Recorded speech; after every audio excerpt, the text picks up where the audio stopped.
councillors and those of you here in attendance and those tuning in as we meet here today on the unceded lands of the Palawa people, the original and ongoing owners of the land. I open this meeting at 1 p.m.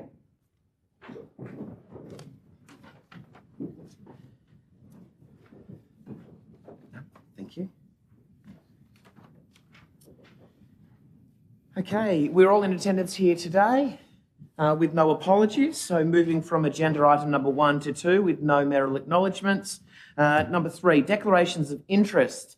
A councillor must declare any interest that the councillor has in a matter before any discussions on that matter commences. Do we have any declarations of interest today? There being none, moving forward to confirmation of minutes. Agenda item number 4. The recommendation is that the minutes of the ordinary meeting of the City of Launceston that were held on the 21st of September can be confirmed as true and correct record. Somebody to move? Councillor Harris, a seconder. Councillor Britton, all of those in favour? That is all councillors present. The motion is carried. Agenda item number 5, council workshops. 5.1, council workshops noting from the 21st until the 28th of September. The recommendation is to note that those were the conducted workshops since the last council meeting, those being the community recognition policy, cyber security, development session, urban planning and transport, the Princess Theatre, AFL MOU, street mural art proposal for Patterson Street. Somebody to move. Councillor Harris, a seconder. Councillor Palmer. Councillor Harris is the mover. Would you like to speak any of the workshops? I may briefly. I'm sure there will be some others who may wish to speak as well. But I just want to draw the attention of the councillors to the development session, urban planning and transport, produced or spoken to us as a group, addressed by Stephen Burgess, I should say, from Complete Streets. And I thought it was a wonderful example of what this council must do looking forward. Amongst his many suggestions that he did put to us was that we need to look at the design of our city and the type of housing we're creating, including the development of more inner city medium density residential housing. So that was the main one. Perhaps I might just briefly speak on the street mural art on Patterson Street East car park, which was an exciting development that may see, or hopefully will see, the development of 2 murals on that car park where it faces Patterson Street. So they were quite highlights, but I'm sure there's some others that others might want to talk about. Thank you, Councillor Harris. Councillor Palmer as the seconder. Thank you very much, Mayor. Yeah, just to back up Councillor Harris, in the development session, the urban planning and transport, that was quite a thought-provoking session, just what we needed, I think. He spoke about the night time in Launceston. He spoke about cars in the city. He spoke about the age of 20 to 24 leaving. What can we do to encourage that age group to stay with us, get people walking, and then, of course, the 2 to 3 story dwellings. We need more of those, was his impression. But, yeah, very thought-provoking and a very worthwhile session for us all to go away and have a long think about. But thank you very much. Thank you, Councillor Palmer. Any further comments from the table around workshops that were conducted? There being none, Councillor Harris to close. Okay. All of those in favour of the recommendation? That is all councillors present. The motion is carried.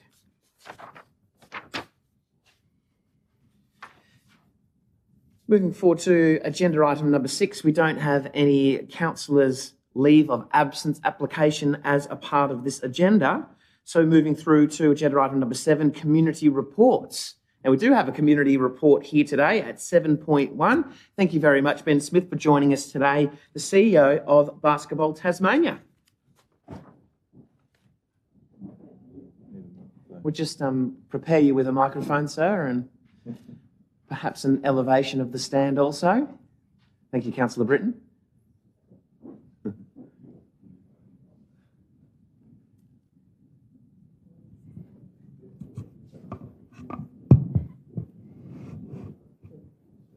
Thank you, and thank you for having me and extending the invitation.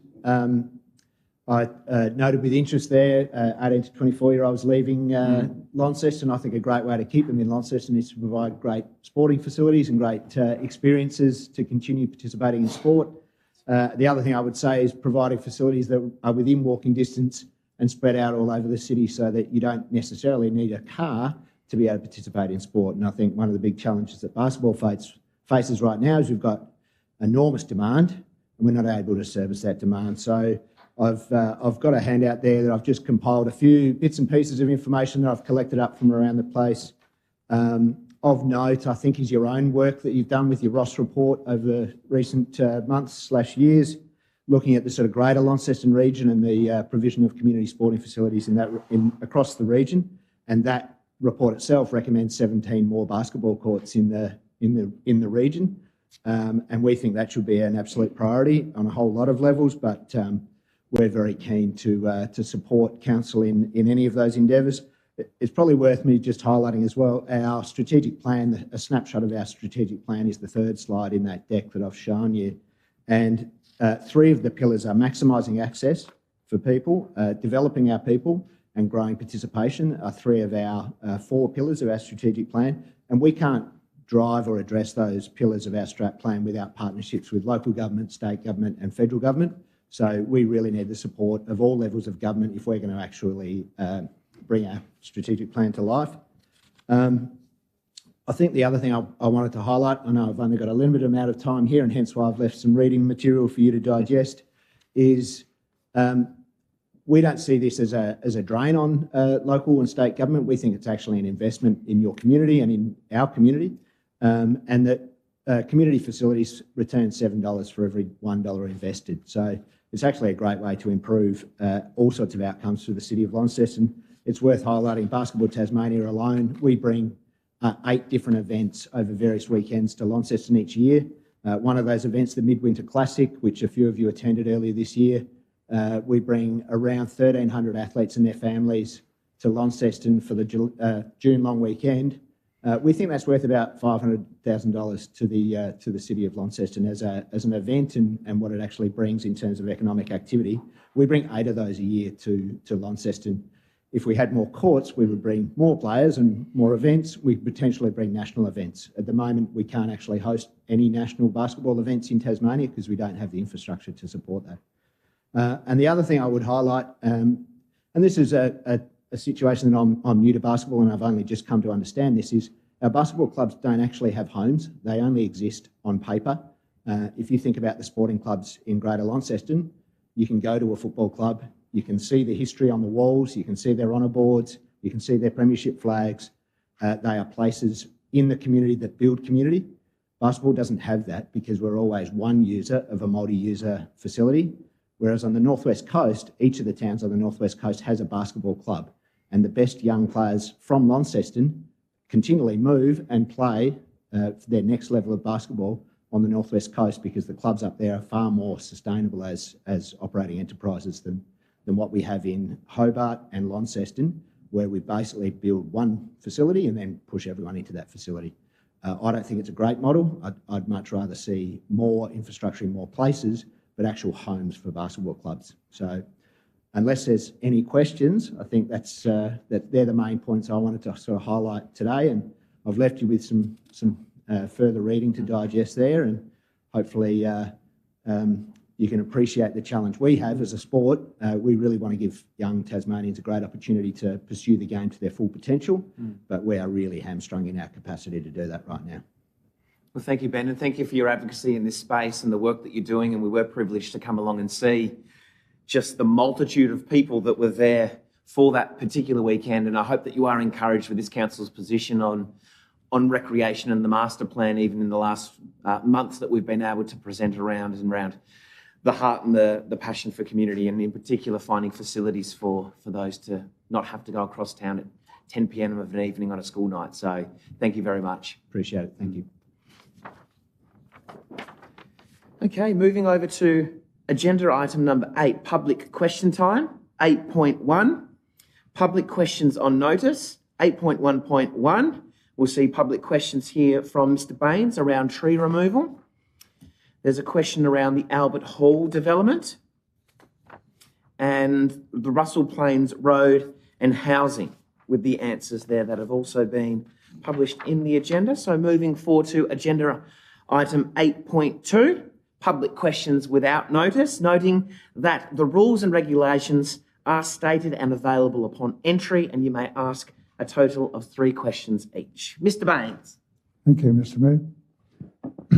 As the 2,000 acres at Russell Plains will not be used for landfill, maybe the City of Launceston could lease sections of the site, as well as selling larger lots for social housing. This would enable kids to play outside instead of being stuck in a computer game or Facebook. Will Council consider that option? Thank you, Mr. Baines. And again, thank you for the pre-placed questions here as well. So we haven't just decided just yet if that space is going to be for landfill or not, but we have moved the motion that we will look into external and different uses for that Russell Plains location. And with that movement, there's also further development around the conversations for what that will be. And that was the position that this council took 2 weeks ago to say we want to explore what is going to be and what can be, what those options are for that space, not retaining that it has to be landfill. Thank you. Would Council consider contacting service clubs and checking if they have an interest in demolishing the house on Russell Plains Road as a fundraiser, unless, of course, has to go to tender?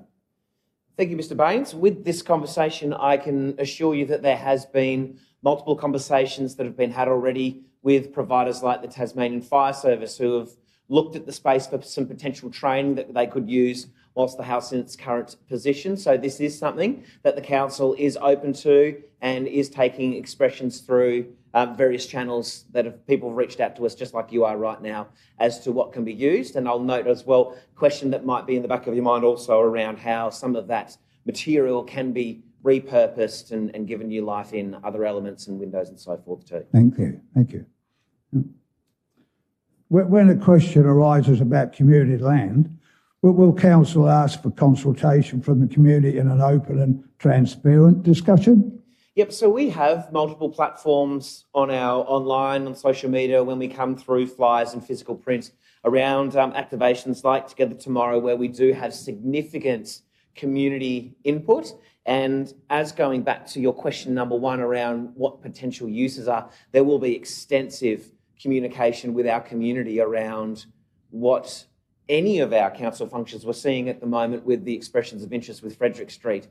We want to be a council that continues to listen to its community because we are a part of that community. We are members. We want to see the betterment for the community from our assets, and there will be plenty of conversations going forward around the use Russell Plains, I'm sure, and I would almost guarantee you that there will be conversations with the community about what this looks like. We just have to decide on what those potential opportunities are going to look like ourselves too. Thank you. Thanks, Wayne. Just a little comment here. I read this where it says that the easement will be sufficient for the council's current and future needs. It must be wonderful being able to see into the future. I didn't realise that council could actually do that. Thank you. Thanks, Mr. Baines. Any further questions without notice? Thank you. There being none, we will move forward to agenda item number 9, Planning Authority. So under the provisions of the Land Use Planning and Approvals Act 1993, Council acts as a planning authority in regard to items included in the agenda item number 9, Planning Authority. Today we have 9.1, 181 Westbury Road Prospect. So this is around rezoned land and particular purpose zones. Do we have any speakers? I haven't got any noted from the public. There being none, I will move to the recommendation, and that recommendation is that Council notifies the Tasmanian Planning Commission that there have been no representations received during the public exhibition period, and so the amendment be approved as certified and exhibited. With all of that making sense, do I have somebody to move that there's been no representations and that we approve what's been put forward by our officers? Councillor Walker as the mover. A seconder? Councillor Pentridge? Councillor Walker. As you have spelled out, Chair, no objections to this process. This has sort of been on exhibition to the public, and I won't speak for my fellow councillors, but I have not heard any concerns from that side of things either. This is an opportunity to make more land available for low-density housing in the area, and upon inspection of the site, it seems that it's highly suitable for such a purpose. Right. So heartily recommend to the table. Thank you, Councillor Walker.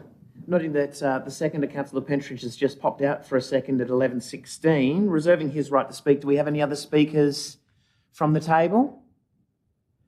There being none, we might forfeit that right to speak and just go forth with any closing comments, Councillor Walker. There being none, moving the recommendation to the table. All of those in favour? That is all councillors present. Motion is carried. Thank you, Richard. So Council no longer sits as planning authority as we move into agenda item number 10. Announcements by the Mayor, 10.1. Moving into, I'll just make a couple of brief comments around, it's really encouraging here on Friday the 22nd to have spent some time with the inaugural Mayor's dinner at Government House with Her Excellency Barbara Baker. It's great to see an interest in local reps that I may informally say Barbara is taking on to local government, and it's really incredible that we're having these opportunities to meet, converse with her in informal settings and to spend that time together.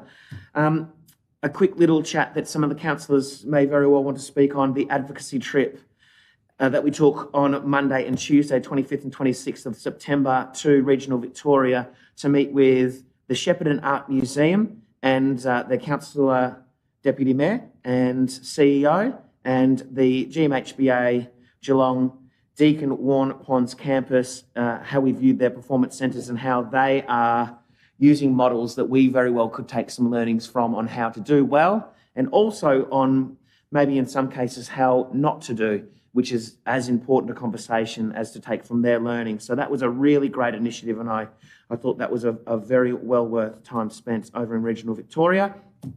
Just three quickly more around our Lilydale playground, and we were unfortunate not to have Councillor Palmer there on the day, but just to extend the well wishes from the community groups that were there as to the work that you and the council have been doing in facilitating that, particularly with Councillor Gibson as well, from going forth with the pool, the bike jumps, and now to see the playground, and how we use the Lilydale community term not as a segregation point, but as just a part of saying who they are. It's not to do with where or what, it's just the Lilydale community is a part of our community, and I was really had a good day out there. Deputy Mayor had a great little slide along there as well, which was good. And two more, officiated the ribbon cutting for the Legacy 100 to see how that's been going around, and then officiated that at the Cenotaph. And yesterday, having only coming back this morning with the LGAT Mayor's Workshop and taking the learnings from spending again some more time with, I think we had 20 mayors from the 29 represented, and being able to come back and converse that with all of the fellow councillors here around the views and how there are very similar circumstances when we aren't out there on our own. Whilst we are a big council, there are a lot of common grounds and a lot of work that we can continue to do with our neighbouring and our fellow councils. So it's a really good time to be able to converse with those. So thank you for that moment. Moving forward to agenda item number 11, councillors' reports. Do we have any reports from councillors? Councillor Harris. Thank you, Mayor. Yes, a busy couple of weeks, and I'll perhaps work in reverse order. Yesterday, attended the official launch of Project North by City Mission, which is for the northern suburbs, what's known as the northern suburbs of Invermay, Mowbray, Newnham, Mayfield, Rochely, Ravenswood and Waverley, which is a project run by City Mission for the next 5 years, and they will be using or utilising the skills of one of their employees, Ray Green, to work with the local community and it ties in so very well with our work that Sarah and others have done in the ABCDE community, program to find out what the community assets are and how best to utilise those. So this is a great thing for the northern suburbs, and it is, of course, around about 30% of our population of the city. So happy to represent you at that. I also attended the Clifford Craig breakfast on Monday, which was the most important message I got out of that is that each of us would spend time and money servicing our car to make sure that it remains reliable, but we spend very little time or money servicing our heart, and without it we don't actually function particularly well, and we should think of it like a motor. So I'll leave you to think about that. And I'm sure Dr. Raze could talk more had he been there about the many tests that they can do to just see how things are actually going, because it is a little bit like the inside of an internal combustion engine. Until it goes bang, you might not know what's really going on inside it. So I can only recommend that people take that Heart Day breakfast and to heart and see what else they can be doing to make their life better. Like you said, we did visit on Monday the Shepparton Art Museum, the SAM, and also the Move, which is a motor museum up there in Shepparton. And that was an outstanding opportunity to see what an art museum can do to a community and what benefits it can bring, the increase in tourism. And yet Shepparton hardly is on the tourist map. It doesn't have an airport bringing in 1.2 million visitors as Launceston does. So I think the lessons that we learnt at Shepparton could well be applied here to our own QV Mag. And on Tuesday, we then visited GMHBA Stadium down in Geelong. And as you said, it was very clear that it is very important to get the slice of what goes with the stadium is most important for the stadium to be successful. And the other thing that I think I got out of it was the need of the stadium to be represented as part of Stadiums Tasmania, because that then is represented to all the other big players who provide content, such as the Australian Cricket Board, the AFL, and music promoters and what have you, rather than being what is a community-owned asset that occasionally might get some first-class content dropped on it. And so I'm very much of support of that. And finally, I represented you at the, when you were off having dinner with the governor in Hobart, I was at the Tasmanian Export Awards up at the Country Club, and it just shows the whole breadth of exporters in Tasmania, how we punch so much above our weight in regard to the volume in dollars of what we export, but also the quality of what Tasmania exports, and many of that comes from northern Tasmania out here in Launceston as well. So it was a pretty busy couple of weeks for myself, so over to the others. Thank you, Councillor Harris. And just noting Councillor Pentridge returning at 1:20 for those listening at home. Councillor Palmer. Thank you very much, Mayor. On Sunday, the 23rd of September, I represented all of us at the North Launceston Bowls and Community Club for the opening of the season. As we know, bowls clubs are so much more than a game of bowls. It's where a community all comes together to have conversations, share stories, have a meal and a drink or two. It was a very special day as I was officially announced as the club's co-patron alongside Michelle O'Byrne MP. Together, we raised the flags and put the first bowl down. The question is, who got closer to the jack, Michelle or I? I'll leave that for you all to decide. On October the 1st, as the Mayor has mentioned, I had wonderful feedback from a constituent of the Lilydale community. They're just so happy to finally have a playground for families to go and make lifelong memories. I also had feedback from Minister Nick Dygan, who also let me know that the official opening on Sunday the 1st of October was well attended, and once again the community is so grateful to have a space for young families to go and enjoy. I was shattered that I couldn't attend. My flight was cancelled on the way back from Sydney. But I just want to personally thank Councillor Gibson for all his work that he did in helping me with this outcome, and also Michael Stretton, a mountain of work to help the community of Lilydale achieve that goal. So thank you very much, Michael. Also late in the afternoon, once I was home on Sunday the 1st of October, along with Councillor McMahon and Councillor Pentridge, we attended the 10th birthday celebration of an absolute family favourite, Cataract on Patterson. The room was full of balloons, oysters, and people having a wonderful time. We had the very best MC, my personal favourite, Joe Palmer, who spoke of Karen, Stu, and their wonderful family. All speakers said how incredible Karen and her staff were, especially with all the work they do with so many organisations, raising money for those that need it the most. Karen also did a speech and thanked everyone. But really, it's you, Karen, we want to thank. She's an incredible person, and I just want to say thank you very much to Karen. Thank you. Thank you, Councillor Palmer. Deputy Mayor. Thank you. Many of the events have been covered, but I just wanted to make on the visit to Victoria probably the linkage between Deakin and the community, and I guess how they actually provide a lot of facilities for community, and it may well be something we should take up with UTAS in regards to how they might participate, particularly based on the comments that Ben made earlier. So I think there's a fantastic things, and I think we learnt lessons that we need to look at in regards to our stadium deals and with our museum. So I think there were some really good learnings out of that.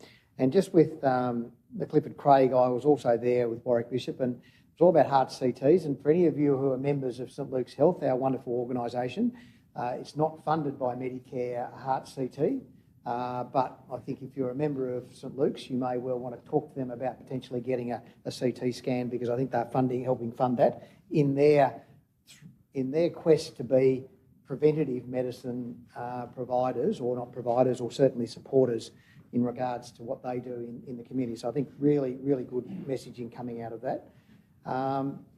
I had the pleasure of going to the Legacy Torch relay function on Tuesday night, representing the Mayor and the 100 years of the Torch relay, and to sit there and think about the absolute delight they had. It was a most delightful function about all these people who'd been supporting returned soldiers or soldiers' families. It was just amazing how connected they were and how grateful they were to community in regards to how that, and particularly how much the Launceston City Council, and if you actually look through the list of all the presidents of Legacy, a large part of them were actually either councillors or mayors of the city going back. So a fantastic organisation doing wonderful things. And then yesterday I had the joy of going to the Ambulance Tasmania Northern Recognition Awards and just recognising what wonderful things that they do in our community. They go out and deal with trauma every day in regards to things that happen. They don't actually seek any recognition, and some of them found it difficult yesterday, but I think it's really important to take the day before, put a torch to them as well, and say what a wonderful job they do in difficult circumstances in supporting our community. And we had one member there who's been on the Ambulance Tasmania thing for 50 years yesterday, earning their fourth Dan, or whatever they call it, onto his chest. And just amazing, but just some of the things that they do. And when they were reciting the activities to going down and helping with the Beaconsfield mine disaster, to some of the traumatic things that they deal with out on the road, the fires, the floods, and some of them couldn't get there yesterday because they jumped on a plane and gone to Flinders Island to assist with the fires. So they're just so selfless in what they do. So I think it's really important that we continue to recognise those important first users in our community. So fantastic week of representing the council in lots of different things. So thank you. Thank you, Deputy Mayor. Councillor Dr. Raze. Thank you very much. Well, I'm not going to talk to you about the heart, guys, because I started my research actually 30 years ago on the risk factor for heart disease, but I moved on to higher level, guys. So I'm more interested in the brain. And recently we had the Dementia Action Weeks and World Alzheimer's Day, and I was delighted to give a talk to the public on the diagnosis and the treatment of dementia in New Hope on the 22nd of September at the Launceston General Hospital. I believe public presentation go a long way in helping to address the stigma and discrimination experienced by people living with dementia, their families, and their carer, and help to make our community dementia friendly. And on the 26th of September, I was delighted to attend the launch of the Launceston City Community Christmas Luncheon on behalf of the City of Launceston. The event, which is organized by Launceston-based charitable organization and supported by many volunteers and organizations who recognize that Christmas can be a tough time for the year for some people, especially the marginalized and lonely. Event like this encourage many members and organizations to give back to the community through volunteering or financial support. Christmas is a time when people should feel they can come together. It's time to celebrate as one family, the Launceston community. I would like also to take the opportunity today to inform the community that we are going to celebrate Senior Week now from the 16th to 22nd of October. And I am going to give a public talk on healthy aging, how to live healthy, happy, and active life as we get older. And that will be organized or held at the Northern Suburb Community Centre, 49 Georgetown Road, Newnham, on the 20th of October at 11 a.m. And everyone is welcome. Thank you. Thank you, Dr. Razay. Councillor Dawkins. Thank you. Another hugely successful Junctions Festival, obviously, as they always are. Moving it to the spring equinox seems to have been a fantastic move because it didn't rain. What a wonderful thing. I just would like to pay special tribute to Big Heat and the group at Assembly 197, I think it is, Tasdance, etc. An Auslan interpretation of Launceston's wrestling scene. Who knew? I mean, what a wonderful thing that Launceston has got a wrestling scene, and what a fantastic way to pay tribute to it. Empowering people who wouldn't normally have a voice is the job of arts, I think, and I think I've seen it done better anywhere else. Also can't go past talking about Tony Rook and their exceptional talent that was on display up late. I often think a smaller community is often noted by its alternative community and its celebration of alternative community. And that to me was a real celebration of queer and alternative culture. And I'm so impressed that so many people can get behind something that is really such a kind of an offbeat offering in such a mainstream setting. I think that shows how far our community has come. Thank you, Councillor Dawkins. Councillor McMahon. Thank you, Mayor. Last Thursday, along with council staff, I attended a meeting with TASPOL to discuss initiatives to reduce antisocial behaviour in the city. You may have seen in today's paper that TASPOL has initiated a specialised focus group to actively target antisocial behaviour. We also will see other initiatives rolled out over the coming weeks to support businesses, their staff, and to provide a positive experience while visiting the city. And we will continue to work collaboratively with stakeholders over the coming months. I'd also like to make mention of Sunday and the 10th birthday celebrations for Cataract John Patterson, a wonderful achievement for Karen Burberry and her team. As a business owner for 14 years, I understand the trials and tribulations of running a business and remaining relevant in an ever-changing landscape. In true Karen Burberry style, the day was also used to raise funds for the LGH Children's Ward, and we saw around $10,000 raised, which was very impressive. On Tuesday night, along with Councillor Harris, I attended the launch of the North Festival, now in its third year, with a whole myriad of options and events to choose from. So I encourage you all to attend some of those and support our local businesses. Thank you. Thank you. Thank you to all of the councillors for their representations around our incredibly diverse community. It's fantastic. Moving through now to agenda item number 12, questions by councillors. 12.1, councillors' questions on notice. We didn't have any in the previous agenda. So 12.2, councillors' questions without notice. Do we have any councillors' questions? Councillor Kai? In last week's workshop, the CEO has agreed to give the community an additional 4 weeks for expression of interest from the public regarding the Frederick Street Kindergarten at 56 Frederick Street. And if anyone needs more time than that, council will be happy to accommodate. So the question I have is, where and when will council announce this extension? Thank you, Councillor Kai. Thank you for your question, and thank you for the advocacy from the workshop and the ability to make some suggestions. And that press release has gone out. There's been some press around that already, and there'll be some further press for that tomorrow as well. So that's been released, and that will just be up to us to continue to stem the conversation and to take those conversations from the community and bring them back if people need some assistance. So, yeah. Any further questions? Councillor Walker? Yes, it might have been that Ron Baines sort of stole my thunder somewhat, but nonetheless, It's been 2 weeks since we decided to demolish the house at Russell Plains Road. Can I ask, has it been demolished, or has a decision been made as to what its purpose or utility could be? Sure. I'm happy to have General Manager Shane come forth as well, but to say that the house has not yet been demolished, and that's been due to some conversations around internal use with the Tasmanian Fire Service and so forth, as mentioned before. But yeah, there was a couple of very quick text messages that I got saying we might be very well interested in using this as an opportunity of something that we can't do very often, and that's get into a house and help remove it and whatnot. I can't speak for exactly what that would look like, but General Manager Shane might have a bit more insight into the progression.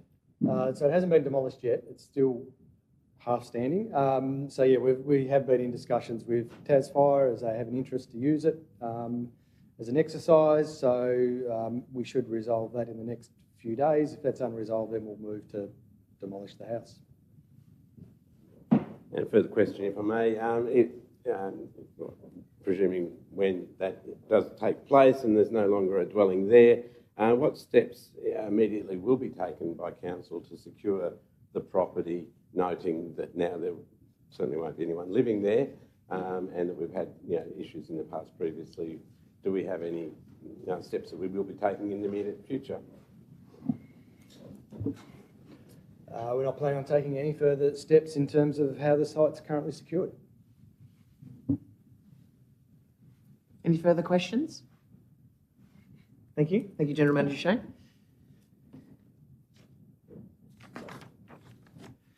Agenda item number 13, committee reports.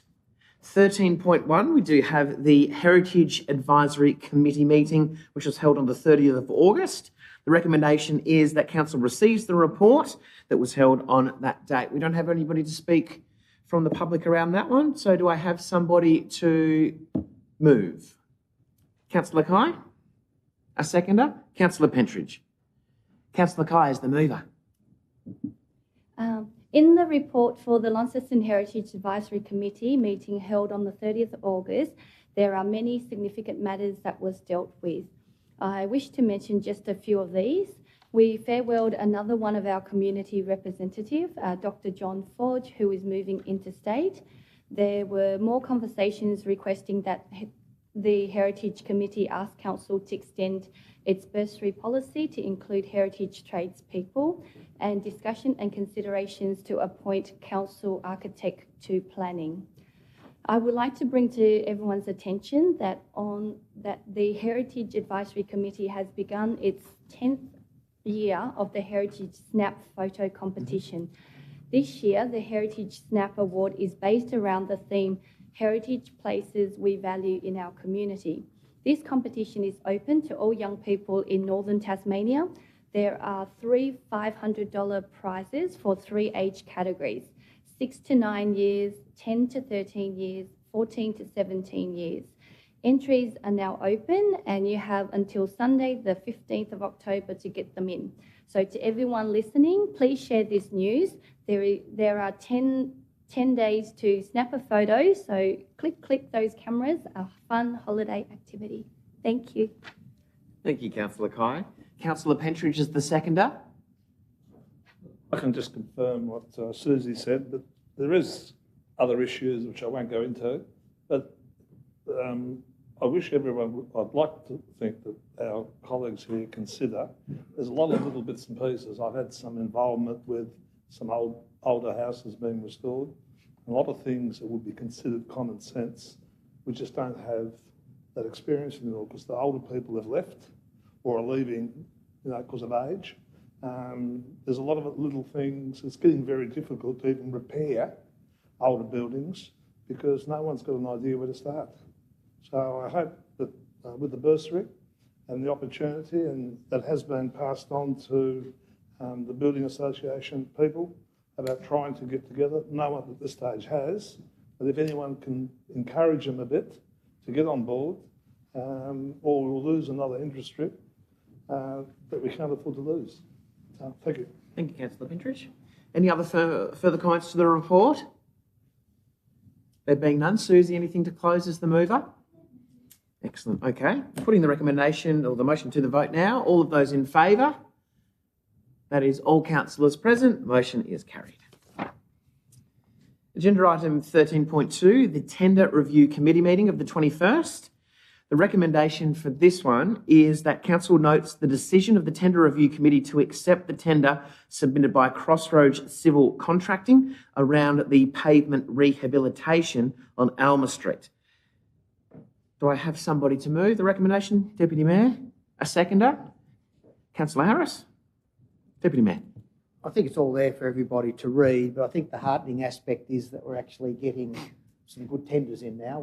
Rather than ones and twos, we're actually getting some more tenders coming to the fore, which possibly means there's a bit of a slowing down in activity, but the reality of it is good for council that we're now getting some more competitive strength in the market. Great. Councillor Harris, the seconder. Yes, just one thing that was brought up at this particular meeting, as I've mentioned previously, is that the interesting price per metre, where once it was $200 a metre, is now close to $1,500 per metre of road to be replaced. And roads do not have an infinite life. It may be 50 or 60 years. This one was probably an example of that. It is only going from number 1 to number 34 in the street, and it's $331,000. When you add other costs onto it, that's exclusive of GST, it's probably close on $400,000. And we have something like, I think, 1,200 kilometres of streets, perhaps not all of them with curbing and guttering, but nevertheless, an indication that our future budgets will need to have more money on street repaving and rebuilding, because our assets are ageing and you cannot continue to keep putting off the repair and upgrading of those ad infinitum, as we found out many years ago with our sewerage system. And I'll leave it at that. Thank you. Thank you, Councillor Harris. Any further comments? There being none, Deputy Mayor to close. Okay, putting the motion to the vote, all of those in favour? That is all councillors present. Motion is carried. 14 on the agenda is Organisational Services Network. 14.1 is the disposal of interest in land, easement at Beverly Hills Road in Newstead. This one is required of absolute majority, and the recommendation is that council notes the valuation advice and decides by absolute majority to dispose of the interest in the land that has the interest. Do I have somebody to move? Deputy Mayor? A second to Councillor Harris. Deputy Mayor. Thanks, Mayor. Look, I think it's a reasonably straightforward process. I mean, it's not easy to do these things, but I think the really good thing about it is council's assessed what it actually needs and found that that the need for the width of the easement wasn't required, and they've done their future projections. I think Mr. Baines mentioned that we were very good at looking into the future, or was concerned that we were. But I think the fact is that we've actually gone back and we've looked at what we need, and it's now made this development a much more, the ability for them to develop appropriate housing on those properties. So I think it's a really well thought out process. I'm very comfortable. I'm really pleased to see now we recover the costs that we incur to actually get to that stage, which is something we haven't always done. So I think it's important that we note that that's happening through there. Easements are there really for us to use for things that we need for our infrastructure, and we shouldn't have them where we don't need them. So I think this is just a good sense, good common sense outcome. Thank you, Deputy Mayor. Councillor Harris is the seconder. Any further comments around the table? Question? Councillor Gibson. Thanks for the opportunity to ask the question. Obviously, we note that the application obtained planning permission to subdivide the property into 3 lots. I just need to understand, obviously, the impact on infrastructure that the disposal of this part of the easement will have, and its connection to the DA. And, you know, you can't assess future needs when or things that might happen at the DA stage, but equally now that process has passed. So it's probably a question more for planning rather than Louise, I'm unsure. But I guess at what point were the concerns that the DA raised brought into consideration with the additional infrastructure should it be disposed of today? It's like a hypothetical at the time that the DA was considered, but then at this point, you can't consider the things that were needed to be considered when the DA was supported. So I guess I just need to understand at what part and point were the concerns that the representatives raised at the DA stage actively considered in terms of the disposal of that part of the easement. Acting General Manager.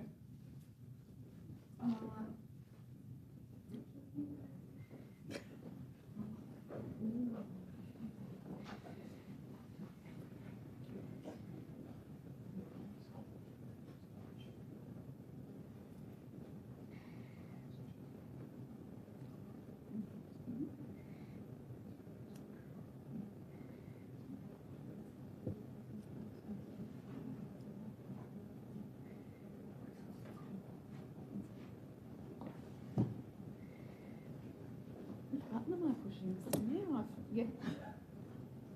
Thank you. I've been away a little while. I've forgotten. The question around the representatives' concerns raised at development applicants, I can't comment on that. We haven't reviewed those in recent days to understand what they were. In terms of infrastructure provision considerations as part of the development application, we always consider them. They're referred internally and officers make recommendations around conditions for councils to consider on permit applications to ensure appropriate infrastructure provision for community, public infrastructure, but equally for infrastructure to support the development proceeding. In terms of if the question relates to the capacity of our infrastructure and future capacity of that infrastructure, that's been taken into account in considering the request to narrow the easement. So if we ever needed a bigger pipe, there's still capacity in the narrowed easement for that to occur. I'm not sure that that's answered your question, Councillor Gibson. That's okay. That's it. Thank you. Councillor Walker, a question or to speak? Question. Question? Yeah. Yeah, no, and I take the previous speaker's question in mind there, but I note also that there is a valuation for the land at $100 a square metre, totalling $15,000, which is waived to $1 if demanded by the council, I believe. In what circumstances do we consider it appropriate to waive that amount, and in what circumstances do we consider that valuation is appropriate, I suppose? Thank you for the question, Councillor Walker. The local government legislation requires us to have a valuation when we dispose of an interest in land, and requires us to provide that to council as part of your deliberations. We, in recent times, have made decisions around if we don't need the width of the easement or the land that we're seeking to dispose of, in this instance, is a interest in land. It's not public land in a park, for example. So we've taken the view from a policy perspective that the value in that land, although at valuation it is assigned a value, that the value in that land is not something we would seek to take or seek to have paid for by the applicant in this instance.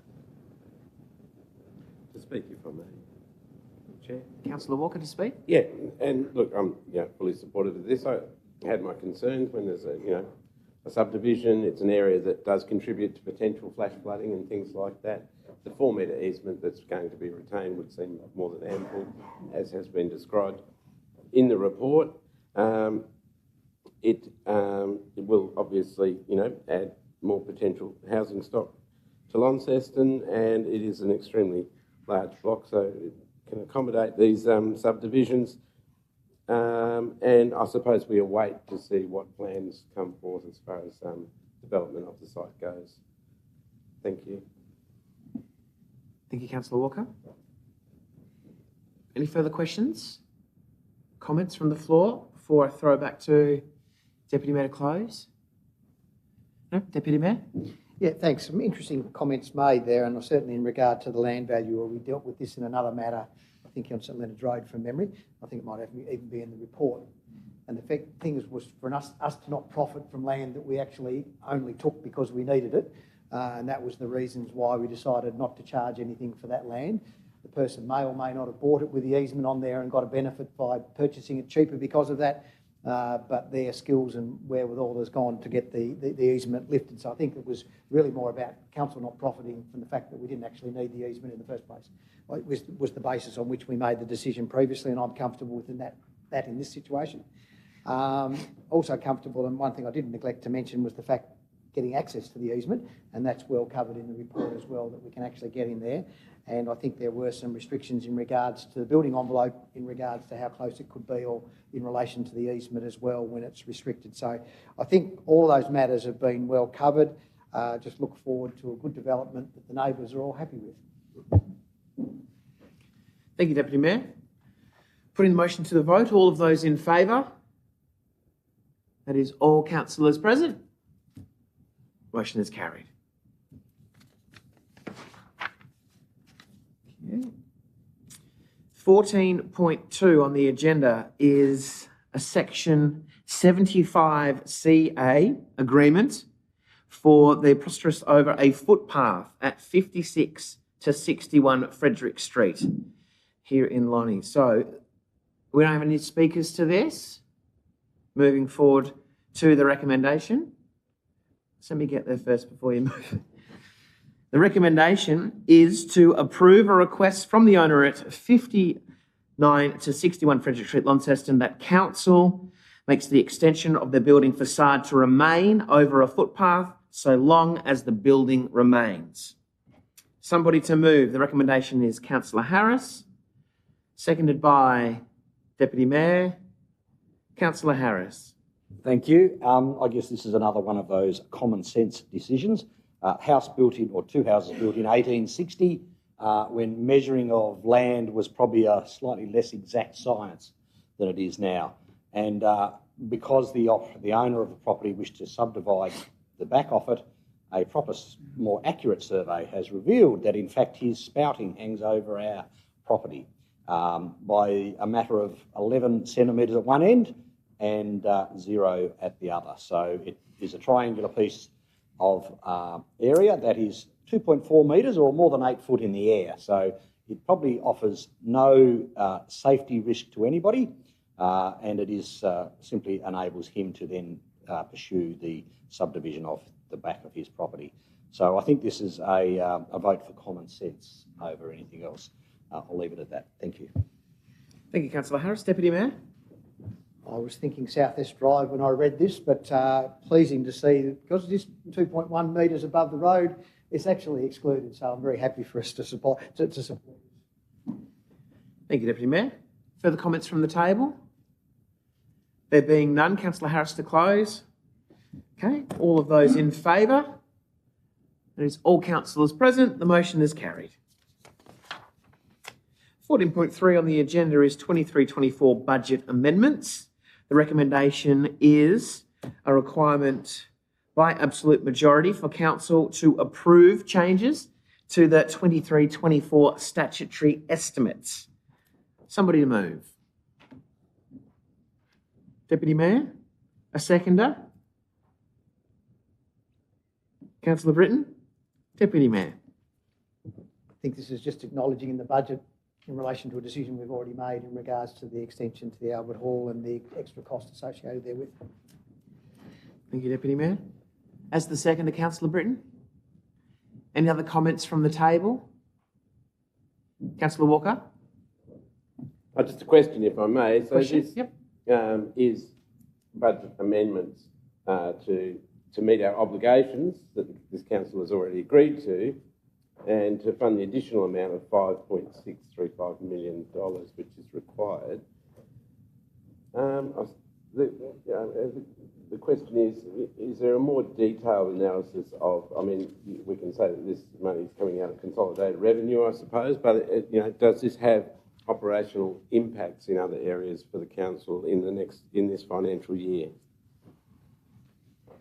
Thank you for your question, Councillor Walker. Thank Please. you, Councillor Worker. As capital funding, no, it won't have an operational impact. Okay. It is capital funding, but nonetheless, the money has come from consolidated revenue. That's correct. That's correct. Which would have an impact yeah, to so in operational terms matters. of cash flow, it doesn't create an issue. Is that more the specific question you were asking in terms of it's come from consolidated revenue we use to meet our obligations? We've done that analysis and we can still meet our obligations across the financial year and with our existing capital program. Thank you. Further comments? Deputy Mayor to close? Excellent, okay. Putting the motion to the vote, all of those in favour? That is 11 for. Those against? Councillor Walker against?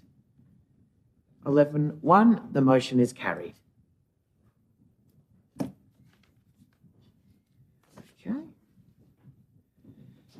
Agenda item 15 is closed council. By absolute majority, the recommendation is that council moves into closed session to consider the following matters: confirmation of minutes, Princess Theatre redevelopment. Do I have somebody to move? Councillor Palmer, a seconder. Councillor McMahon. All of those in favour? That is all councillors present. The motion is carried. We moved into closed session.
Now, I just wait for a moment for the table to come with us.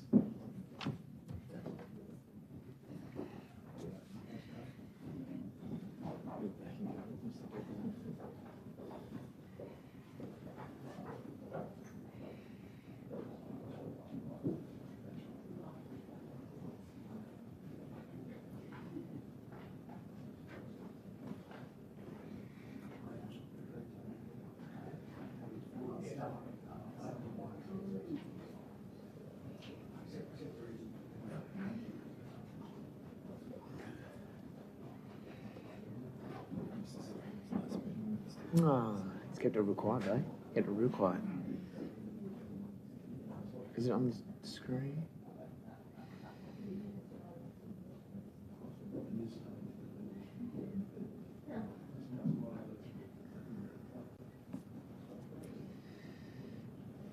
Okay, councillors, in open session, can I have somebody please move and second that the displayed table is what we talked about in closed session? Councillor Harris, a seconder. Councillor Palmer, all of those in favour? That is all councillors present. The motion is carried. We close the meeting at 2:52 with the next meeting here on the 19th of October. Thank you.